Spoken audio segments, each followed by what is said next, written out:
आज सुनिए हिंदी की प्रतिष्ठित एवं वरिष्ठ कथाकार डॉक्टर पुष्पा सक्सेना की लिखी हुई कहानी क्यों। मेरी जुबानी। मैं हूं सीमा सिंह।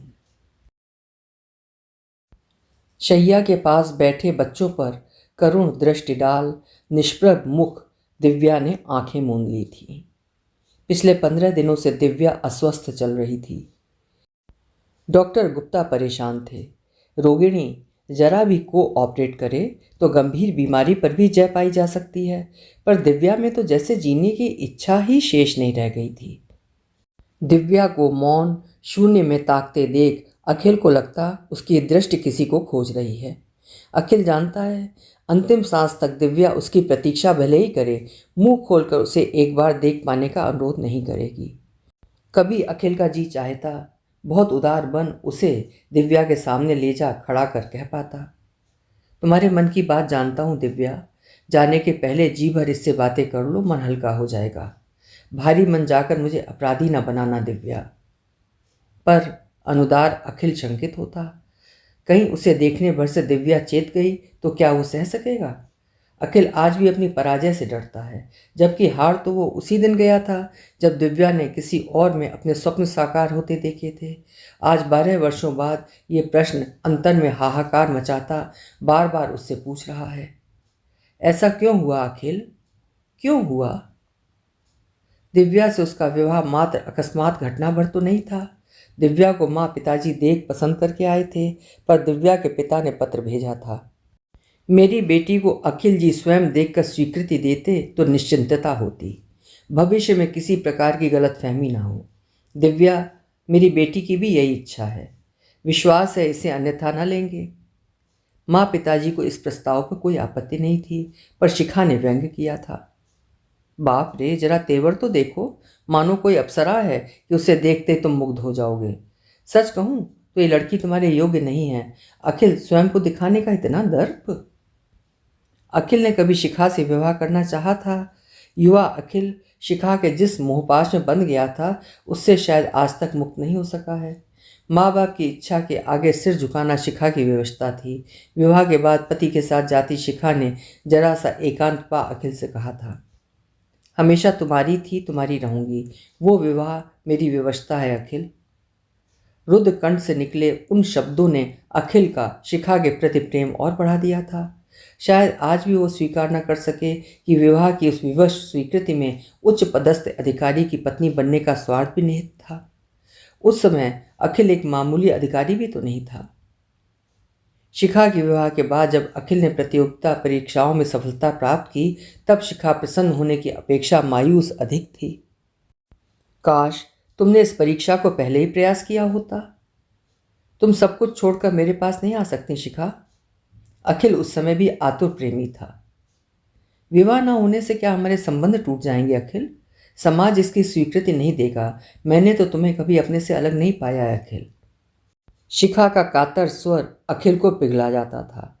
सत्य से साक्षात्कार करना उसने कब चाहा था। दिव्या को देखते अनिल के मन में बस एक बात आई थी, वो सबसे अलग एकदम सामान्य लड़की भर नहीं है। शायद यही बात उसे अच्छी लगी थी और वो हाँ कह पाया था। उसकी हाँ ने शिखा को निराश किया, पर उसे वो अनदेखा कर गया था। सादगी से विवाह संपन्न किए जाने की शर्त अखिल ने रखी थी। बैंड बाजे का शौक तो शिखा के विवाह ने ही समाप्त कर दिया था। दिव्या ससुराल आ गई थी। परिवार के किसी समारोह के अवसर पर दिव्या ने कहा था, बिना महिला संगीत के समारोह में रौनक कैसे होगी? बिना बैंड बाजे की बारात भी भला बारात है? तुम्हें बाजे गाजे का बहुत शौक है दिव्या? छोटी दीदी ने मुस्कुराते हुए पूछा था। हाँ दीदी, पर मेरी बारात तो सुनी ही आई। चलो अपना ये शौक अपने बेटे की शादी में पूरा कर लेना, छोटी दीदी ने सांत्वना सी दी थी।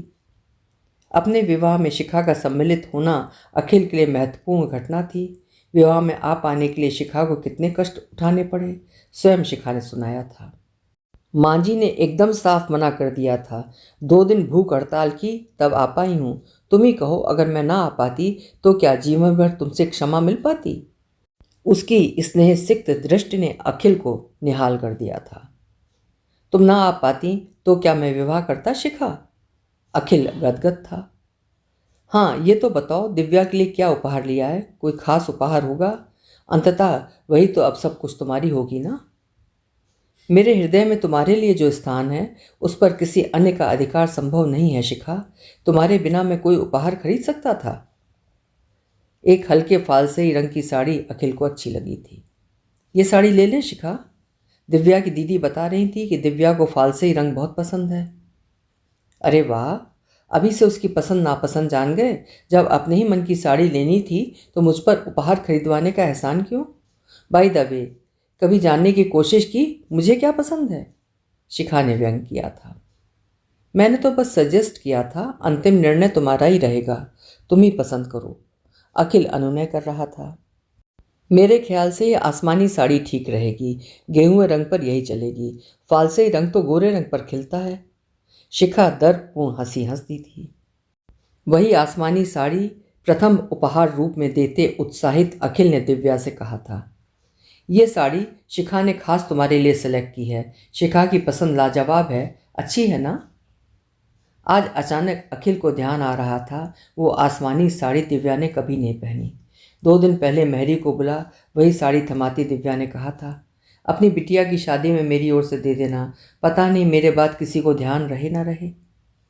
छी, कैसे कुबोल बोलती हो दुल्हन। मरे तुम्हारे दुश्मन, क्या ये तुम्हारे मरने की उम्र है? भगवान करे हमारी उम्र भी तुम्हें लग जाए दुल्हन। भाव विवल मेहरी बुदबुदाई थी। ना ना, ऐसा आशीर्वाद मत दो, बहुत जी ली और जीने की चाह भी नहीं है। आंसू छिपाने के लिए दिव्या ने मुंह फेर लिया था।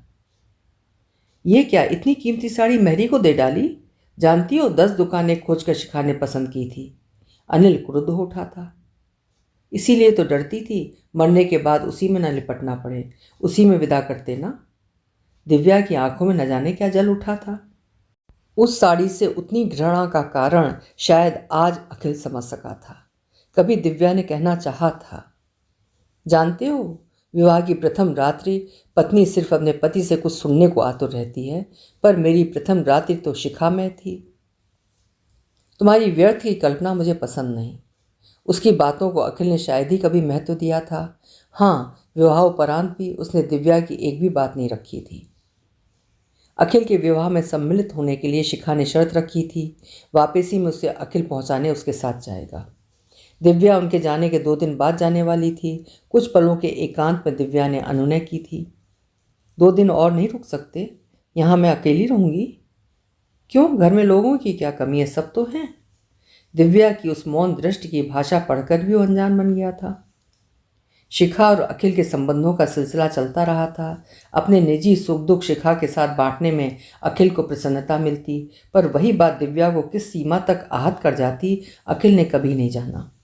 जब अखिल शिखा के लेखों की प्रशंसा करता तो कॉलेज विश्वविद्यालय से मिले पुरस्कार दिव्या के नैनों में कौंध उठते। ना जाने कितनी कहानियों लेखों पर वो पुरस्कृत की गई थी। उसके गीतों की फरमाइश हर समारोह में की जाती, पर अखिल उसकी इस प्रतिभा से सर्वथा अनभिज्ञ ही रहा। शिखा की दूसरी बेटी और दिव्या के प्रथम पुत्र का जन्म लगभग एक साथ ही हुआ था। पुत्र जन्म पर अखिल के खिले चेहरे को देख दिव्या गर्व से भर उठी थी। संभवतः उसका दिया ये उपहार पा अखिल अपने अतीत का बंधन तोड़ सके। 2 ही दिन बाद अखिल ने घोषणा कर दी थी। शिखा के ससुराल वालों ने उसकी दूसरी बेटी के जन्म पर तानों उल्हानों से उसे छेड़ डाला है। ऐसे निकम्मे पति पर लानत है, जैसे ये शिखा का ही अपराध हो। मुझे उसके पास जाना होगा, मैं समझ सकता हूँ वो कितना अपसेट होगी। पुअर शिखा। दिव्या का उत्साह कपूर सा उड़ गया था। अखिल के पास रहते भी दिव्या ने हमेशा अपने को उससे बहुत दूर पाया था। कभी अंतरंग क्षणों में दिव्या ने उसे पाने की असफल चेष्टा भी की थी। सुनो, विवाह के पूर्व तुम्हारे और दिव्या के जो भी संबंध रहे हों, अब मैं तुम्हारी पत्नी हूँ। शिखा के साथ अब संबंध बनाए रखना पाप है अखिल। दिव्या की बात को वो हमेशा उसका व्यर्थ का भ्रम कहकर टालता रहा। आज भी अखिल ने शिखा के साथ के अपने संबंधों के पाप को नहीं स्वीकारा है। फिर अमर और दिव्या के संबंधों को भी उसी दृष्टि से वो क्यों नहीं स्वीकार कर सका? अपने जीवन में दोहरे मानदंड रखने के लिए क्या वो दिव्या का अपराधी नहीं? जीवन में पहली बार अखिल को पराजय बोध अमर के कारण हुआ था। अखिल ने दिव्या की भले ही उपेक्षा की थी, पर उसका मित्र समाज दिव्या की प्रशंसा करते नहीं थकता था। दिव्या की विलक्षण बुद्धि, हाजिर जवाबी, व्यंग, परिहास पर अखिल के मित्र मुग्ध थे। कभी अखिल ईर्ष्यालु हो उठता था। तुम निशांत को जरूरत से ज़्यादा लिफ्ट देती हो। तुम ऐसे पुरुषों को नहीं जानती जहां किसी स्त्री से जरा सी लिफ्ट मिली नहीं कि हाथ धो उसके पीछे पड़ जाते हैं। सच? दिव्या के अधर व्यंग से फैल जाते। मेरी बात हंसी में उड़ा देना ठीक नहीं। सुनील से उस दिन किस विषय पर चर्चा हो रही थी? बहुत हंस रहे थे तुम दोनों। दिव्या के मर्यादित आचरण ने कभी इन बातों की सत्यता सिद्ध नहीं होने दी थी, पर अमर का दिव्या के प्रति मुग्ध भाव अखिल सहजता से स्वीकार नहीं कर सका था। दिव्या के मुख से निकली बात पूरी करना ही मानो अमर के जीवन का लक्ष्य था। दिव्या को हंसते देख अमर खिल उठता था। दिव्या अखिल की पत्नी ना हुई, अमर की आराध्या थी। जब तक अमर दिव्या का मौन साधक रहा, अखिल टालता गया, पर जिस दिन उसने अनुभव किया दिव्या के मन का कोई खाली कोना अमर ने भर दिया है तो तिलमिला उठा था। अमर के घर आने पर दिव्या का खिला मुख अखिल की पराजय था।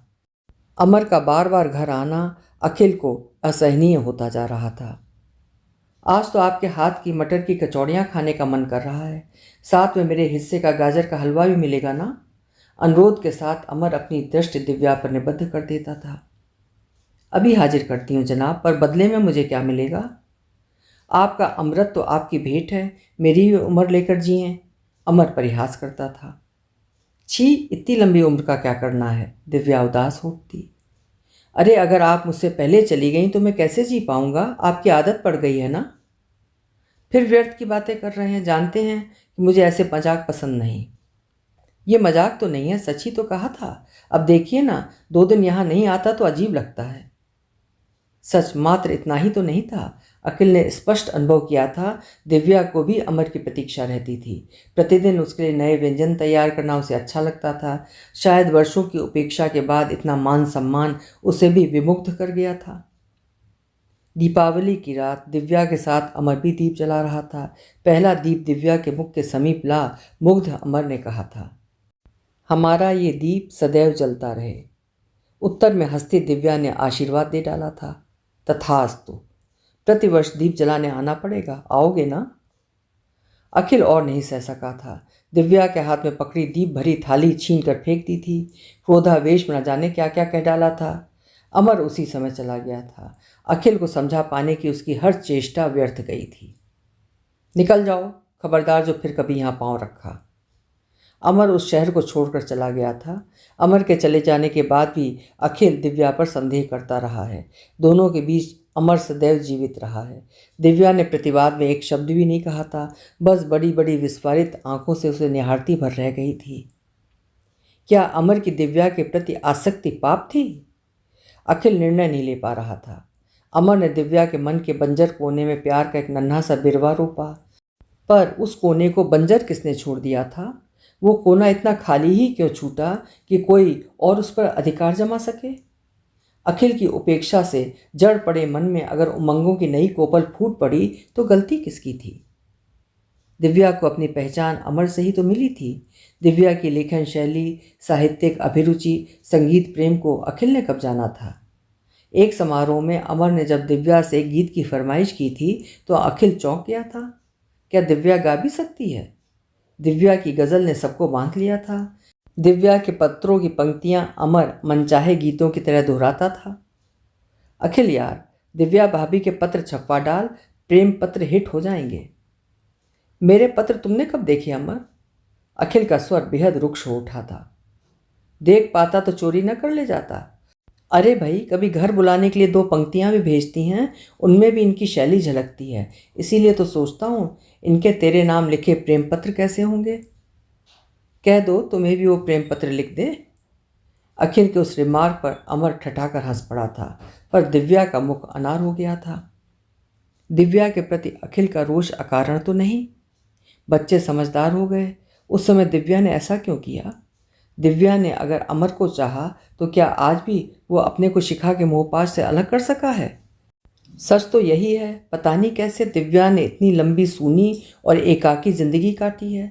जन शून्य पथ पर अगर कोई जीवंत हमराही मिल जाए तो उसके साथ चलना क्या पाप है? नहीं अखिल, गलती तुमने की है, परिष्कार भी तुम्हें ही करना होगा। धीमे से अपने स्थान से उठकर अखिल दिव्या के निकट जा बैठा।